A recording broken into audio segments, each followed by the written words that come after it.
सत्राजिताने, आता सत्राजिताचा भाऊ होता, त्याचं नाव होतं प्रसेनजित, आणि तो रात्री झोपत असताना आपला मणी बाजूला काढून ठेवे.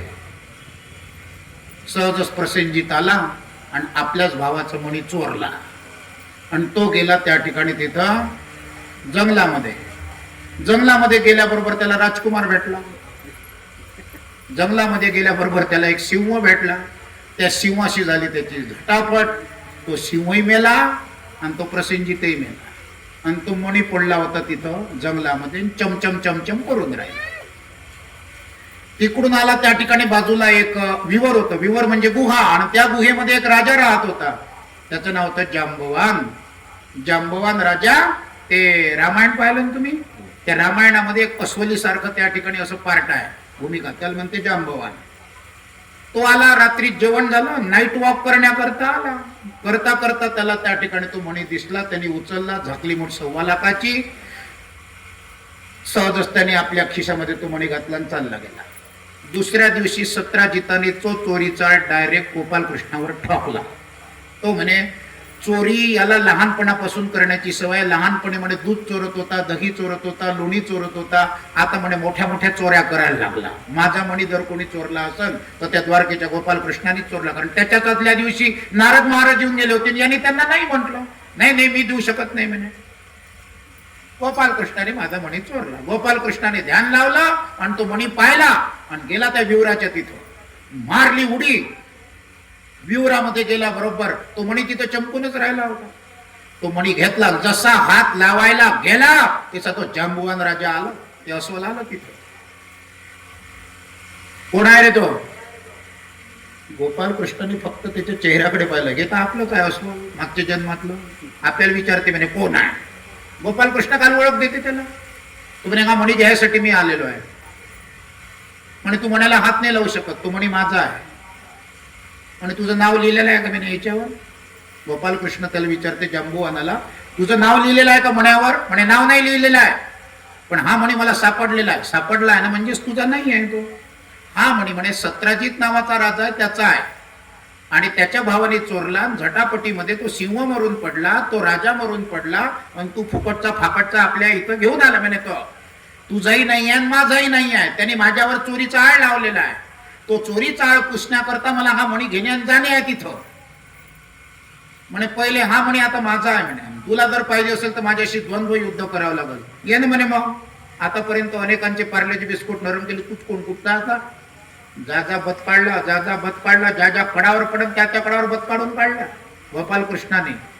शेवटी तो मरायचाच बाकी राहिला. तो म्हणे गोपालकृष्णा मारू नका म्हणे. मग जांबुवाना लक्षात नाही आलं का तुला मी कोण आहे तो? म्हणे बापरे, माझं नावही माहित आहे म्हणे तुम्हाला, जांबुवान. म्हणे वा, मग मला ओळखलं नाही का म्हणे तो? म्हणे नाही. अरे मागच्या जन्मात आपण सोबत होतो ना. राम रामेति रामेति रमे रामे म्हण. अरे बापरे, प्रभू रामचंद्र तुम्ही आहात का? म्हणे वा, घाली लोटांगण बंदीन चरण. त्यांनी त्या ठिकाणी तो शरण आला. म्हणे जांबुवान म्हणायला लागला, एक माझी इच्छा आहे म्हणे प्रभू. म्हणे काय? त्या रामाच्या स्वरूपातलं दर्शन द्या ना. म्हणे बिलकुल.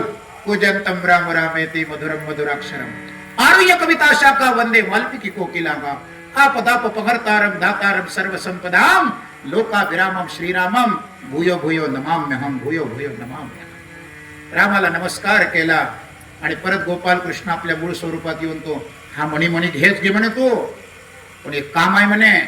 म्हणे काय? माझी एक मुलगी आहे म्हणे आणि ती एका पायावर उभी आहे म्हणे आणि ती तपश्चर्या करून राहिली. लग्न करंत म्हणे गोपालकृष्णा सोबतच. जांबुवती, जांबुवनाच्या मुलीचं नाव होतं जांबुवती. लवकर ये, धावत कमान हरी घात.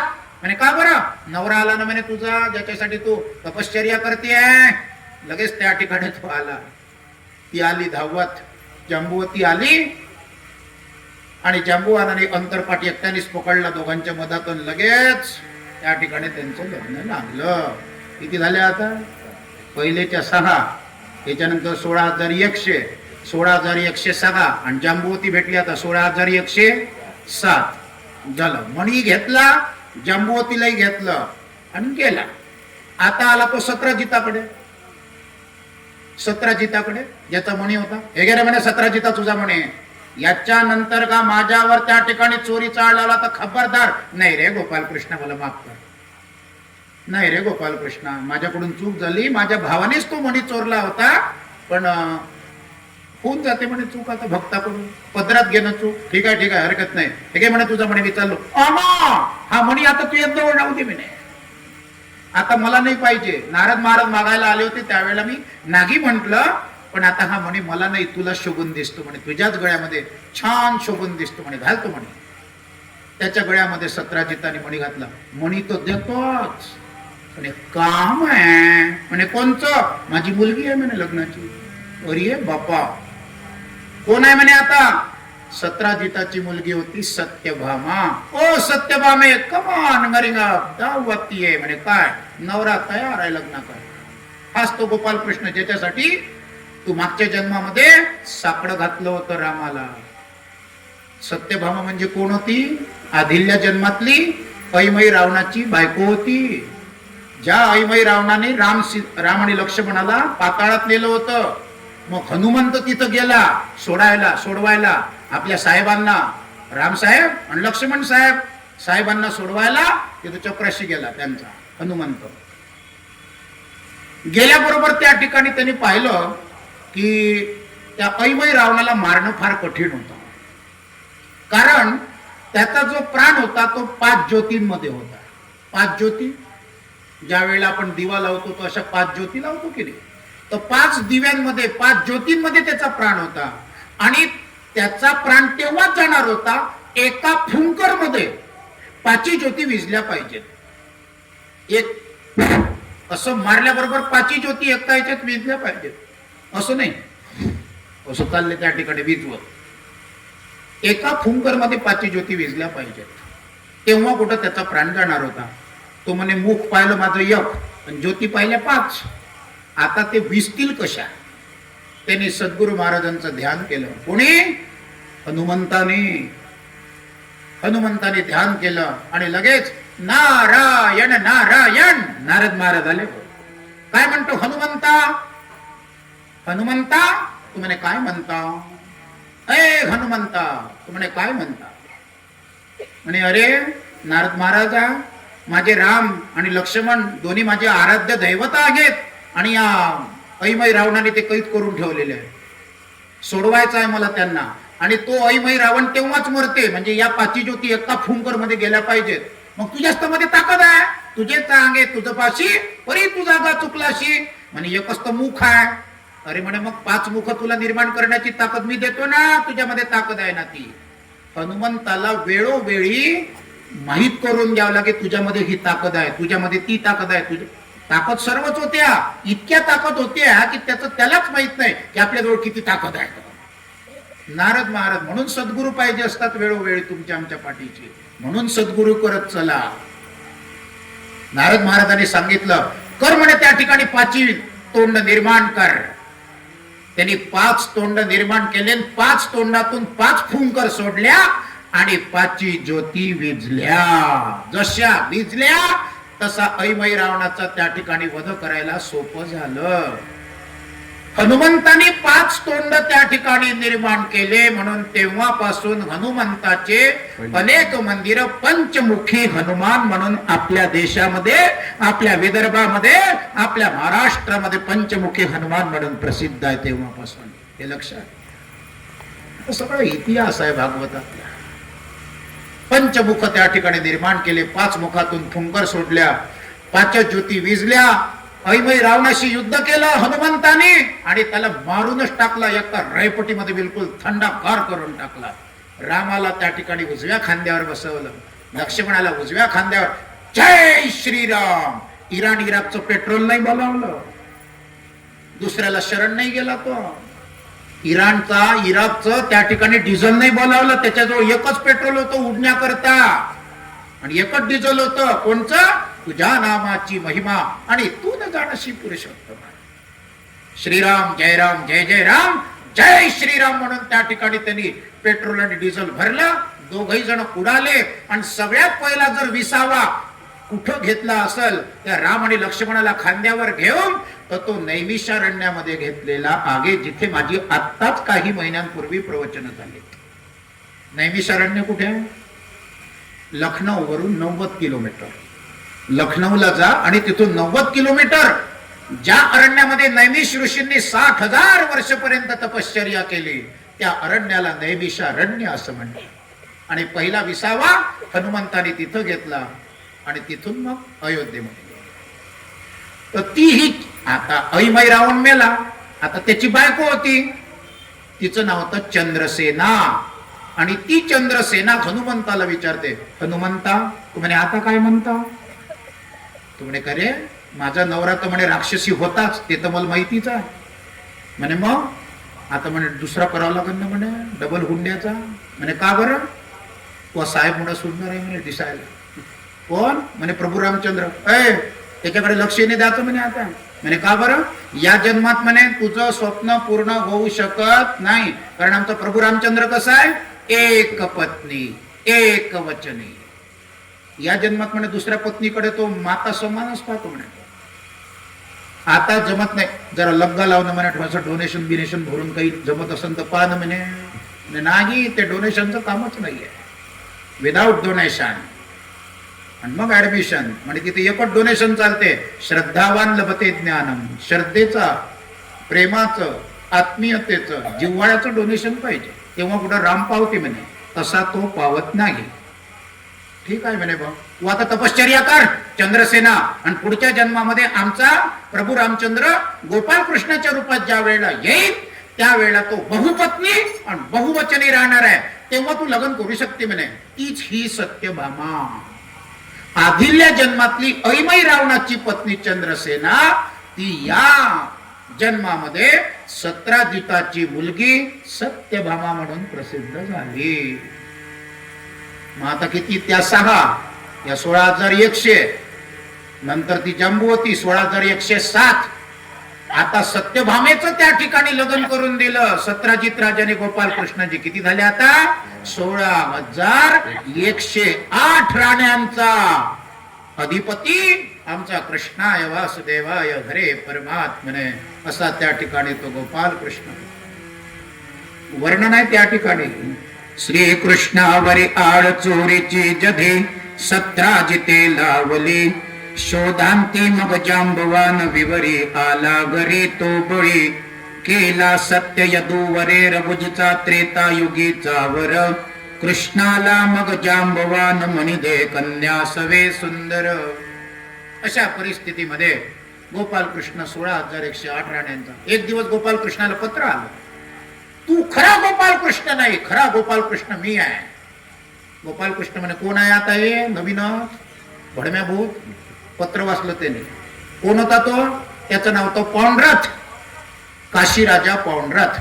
तो स्वतःला त्या ठिकाणी गोपाल कृष्ण थोडाफार दिसत असेल तो.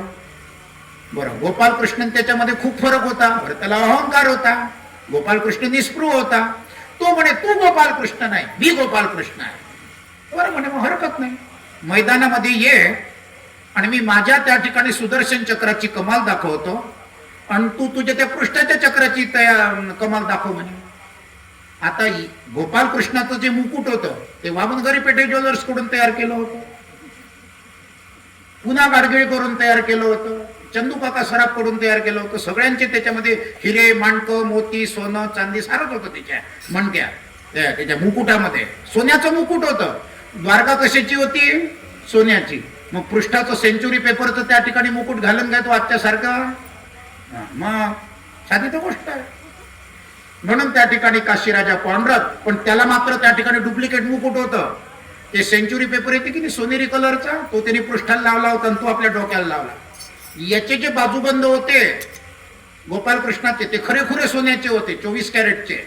याचे मात्र त्या ठिकाणी बेंटेक्सचे होते, 1 ग्रॅम सोनं. अशा परिस्थितीमध्ये हा खोटा आणि तो खरा. गोपाल कृष्ण म्हणे चल म्हणे ये मैदानात, दाखवतो म्हणे तुला चांगला हिंगा. दोघांचं युद्ध झालं. गोपाल कृष्णाने असा बत काढून काढला त्याला की शेवटी गोपाल कृष्णाने आपलं सुदर्शन चक्र चालवलं आणि यांनी आपलं सुदर्शन चक्र त्याचं ते लाईन गेल्याबरोबर बंद पडलं. इलेक्ट्रिकवर चालणार होतं ते, इलेक्ट्रिकवर चालणार. आपण ते गणपती वगैरे बसवतो की नाही, ते गोपाल कृष्ण गणपतीच्या बोटामध्ये ते चक्र असते, ते इलेक्ट्रिक चालू असली तर तोपर्यंत चालू राहते. अशीच लाईन गेली आजच्या सारखी 3-4 वेळा ते फटकन बंद पडते. ते गोपाल कृष्णाला जे सुदर्शन चक्र दिलेलं आहे ते भगवान वेदव्यासांनी दिलेलं आहे, गंमत नाही आहे. ताकद होती त्या गोपाल कृष्णाच्या सुदर्शन चक्रामध्ये. सहजच त्या ठिकाणी त्याने गोपाल कृष्णने आपलं सुदर्शन चक्र चालवलं आणि त्याचं मुंड उडवलं आणि त्या पौंड्रथाचा सुद्धा त्या ठिकाणी वध करून टाकला. त्याचं वर्णन आहे.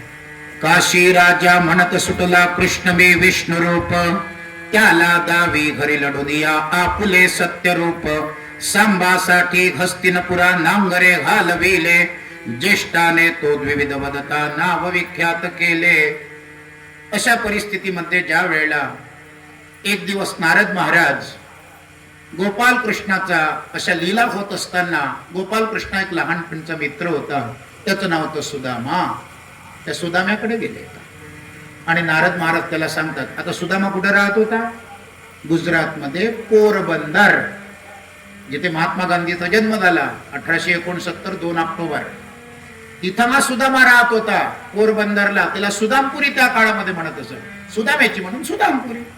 त्याची पत्नी होती आणि त्याला 2-3-4 लेकर होते. बिचाराकडे 18 दारिद्र्य होते. नारद महाराज त्याला म्हणतात, तू मित्र यदुपतीचा दारिद्र्य भोगशी का, तू मित्र यदुपतीचा दारिद्र्य भोगशी का.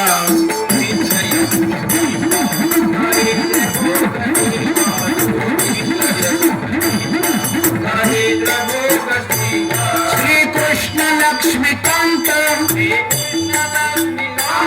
त्याला न भेटशी का, त्याला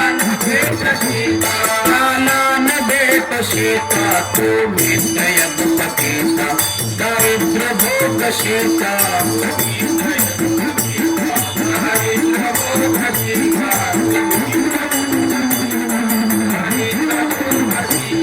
अंगास वस्त्र नाही रमया नटाव कोटे, अंगास वस्त्र नागे रमया नटाव कोटे. बाळे उपाशी मरते,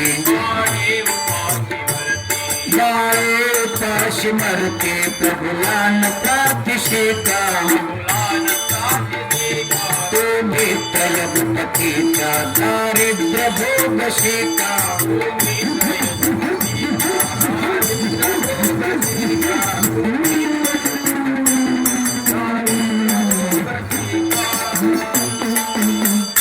नारद महाराज म्हणतात, तू मित्र यदुपतीचा दारिद्र्य भोगशी का.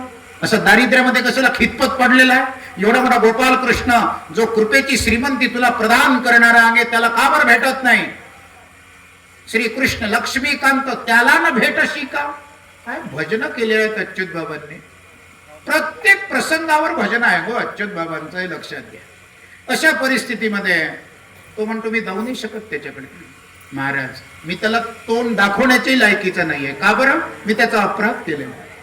माझ्यावर हे जे दारिद्र्य आलं ना, त्याचं अन्न खाल्लेलं आहे म्हणे, चोरून खाल्लं म्हणून माझ्यावर हे अन्नान्न दशा आलेली आहे. म्हणून कोणाचं खाऊ नये, ही अशी अन्नान्न दशा आहे. ते दारिद्र्य ते भोगावं लागते. हा सतकर्म करावे, रडततेची भोगावे परिणाम. ज्याच्या वाटाचं त्याला देऊन टाकलं पाहिजे. काय झालं होतं रे? नारद महाराज विचारतात सुदाम्याला.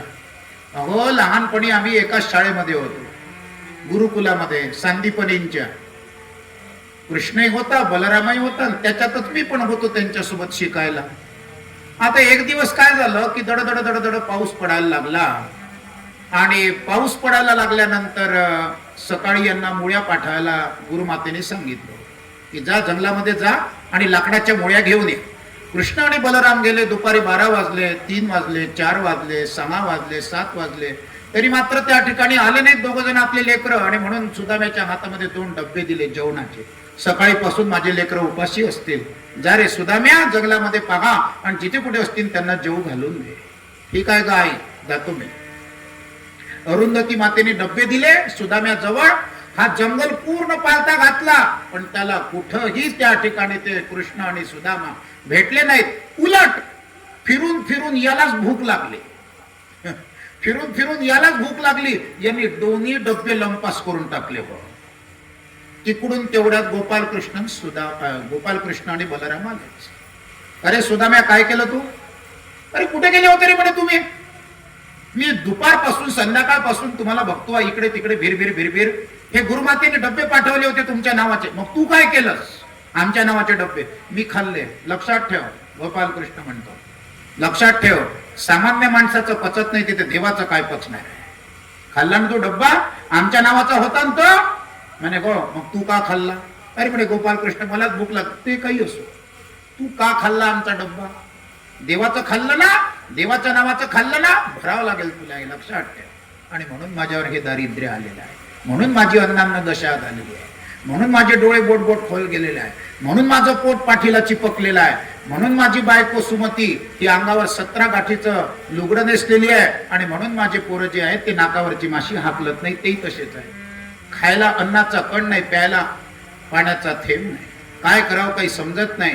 म्हणे तू एकदा तरी त्या गोपालकृष्णाला भेट. ठीक आहे म्हणे महाराज, तुमचा शब्द प्रमाण मानतो मी, तुम्ही माझे सद्गुरू आहात. सुदाम्याचे सद्गुरू नारद महाराज.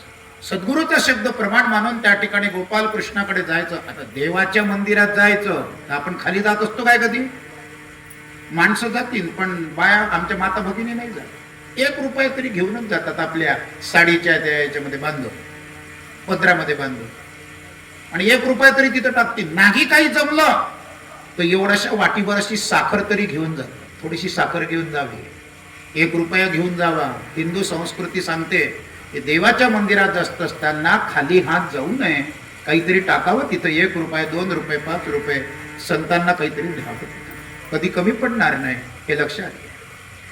बरोबर, फरक पडते माणसांमध्ये आणि बायांमध्ये. कसा? माणसाला तुम्ही त्या ठिकाणी 56 भोगाचा प्रसाद द्या, भक्कन तोंडात टाकते तो. आपल्या बायकोचा मुलांचा काही विचार करत नाही. पण आमच्या माता भगिनीच्या, त्यांच्या जर हातावर 56 भोगाचा किंवा कोणताही प्रसाद जरी टाकला, 4 चिरंजीवचे दाणे जरी टाकले तरी ती 1 खाईल आणि उरलेले 3 आपल्या रुमाला मध्ये बांधते. नवरा आला असं ना घरी, 7 वाजले ना आता, त्याच्यामुळे त्याला द्यावं लागेल ना.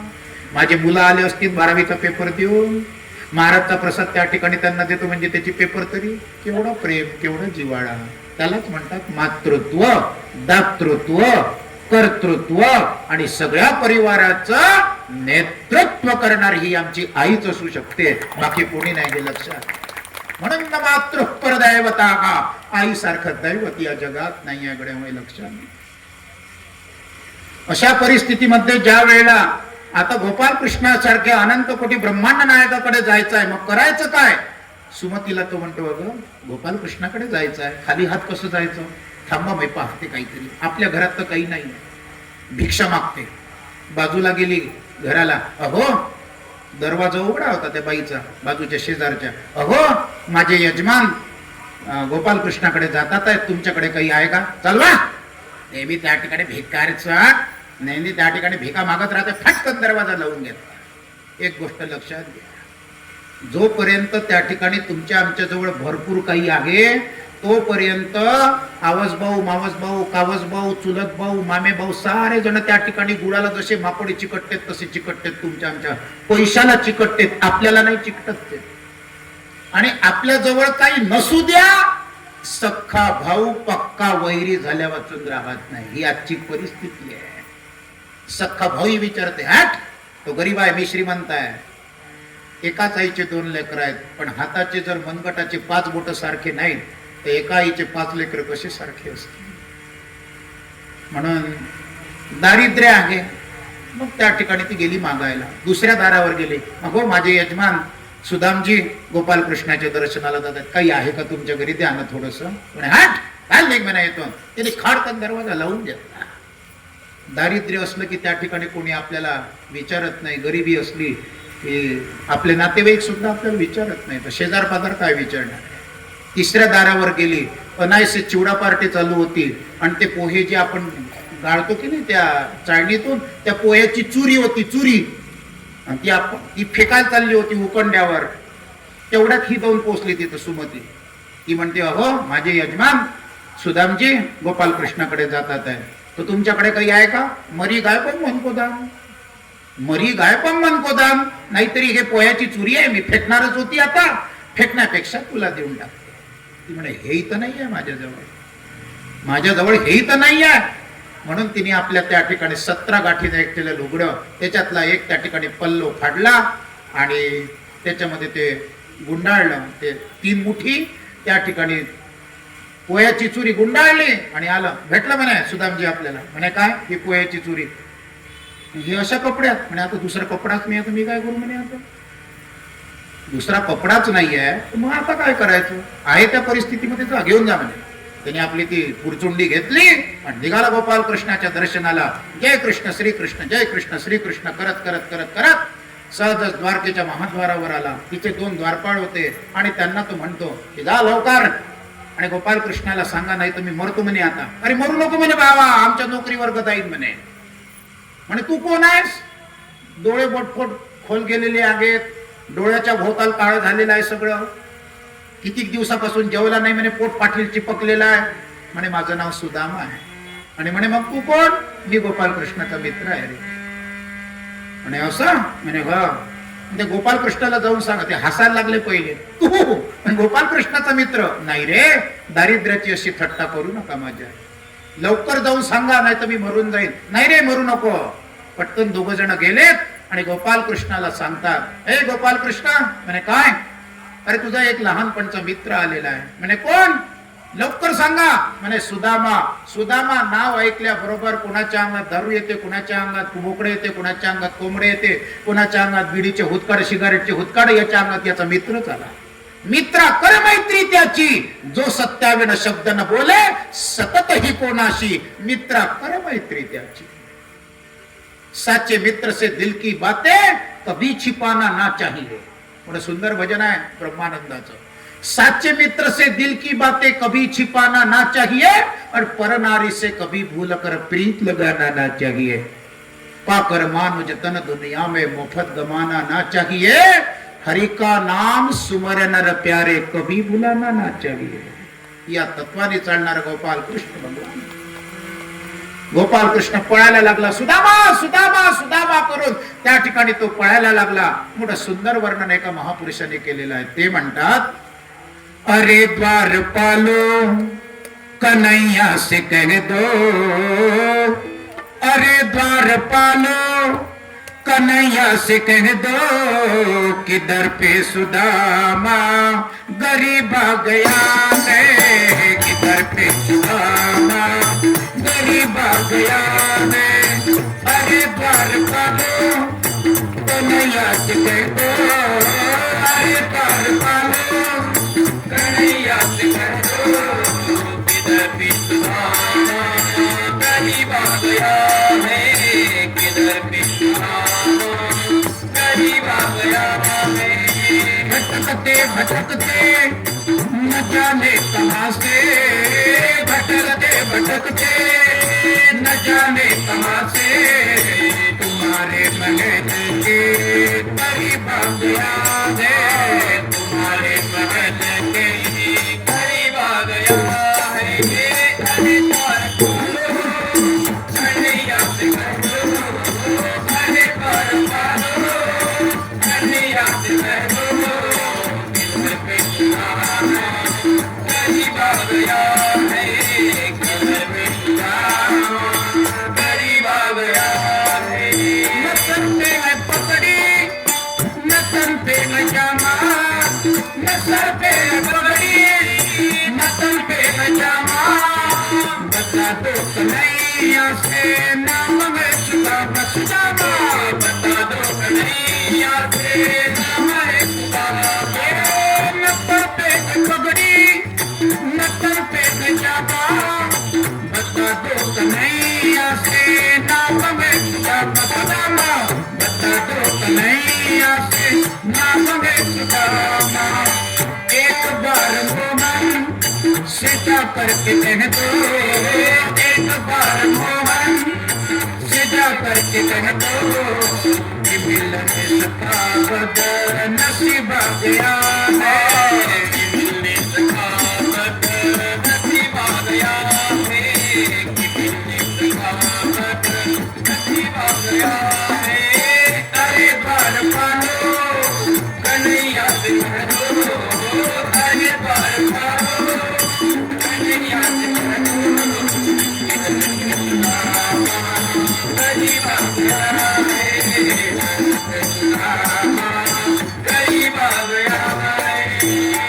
करते